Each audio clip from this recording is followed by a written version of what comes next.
ஹே ஹாய்ங்க, this is Deepak. வாழ்க்கை பயணத்தில் நாள் 16. காலை ஒரு 8:30 மணி அளவில் எழுந்து நம்ம ராசப்பன் கோலம் எப்படி இருக்காங்களோ செக்கிங்க போட்டு காலை உணவு லோட் பண்ணிட்டு இருக்க வேலையில் நம்ம அம்மா நம்மளுக்கு ஒர்க் கொடுத்துருந்தாங்க, ரேஷன் ஷாப் வரைக்கும் போயிட்டு வான்னு.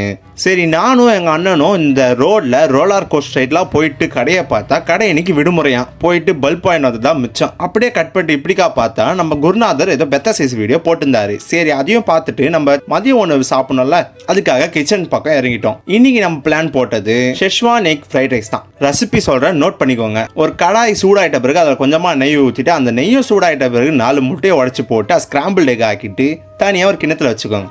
அப்புறம் அதே கடாயில் கொஞ்சமாக நெய்யை ஊற்றி இஞ்சி பூண்டு பேஸ்ட்டை வதக்கிட்டு ஆனியனை போட்டு வதக்கிட்டு ஸ்ப்ரிங் ஆனியனை போட்டு வதக்கிட்டு அதில் ஷெஸ்வான் சட்னியும் சோயா சாஸும் எடுத்து ஊற்றி கொஞ்ச நேரம் அதை போட்டு வதக்கிட்டு அதில் கொஞ்சம் ரைஸை போட்டு அது மேலே ஸ்ப்ரிங் ஆனியனை போட்டு கொஞ்சம் நேரம் வதக்கினா நம்ம schezwan egg fried rice ready. நிஜமாலே நல்லா இருக்கு, நீங்களும் ட்ரை பண்ணி பாருங்க. அப்புறம் சிறிய நாப்பத்தோடு நம்ம ஜிம்முக்கு ரெடியாக கிளம்பிட்டோம். அங்கே போயிட்டு நம்மளுக்கு லெக் செஷன். இன்னைக்கு லெக்கெல்லாம் சும்மா கதரை விட்டு வீட்டுக்கு வந்துட்டு சாப்பிட்டு எடிட் பண்ணி தூங்கிட்டோம். அம்பிட்டு தான்.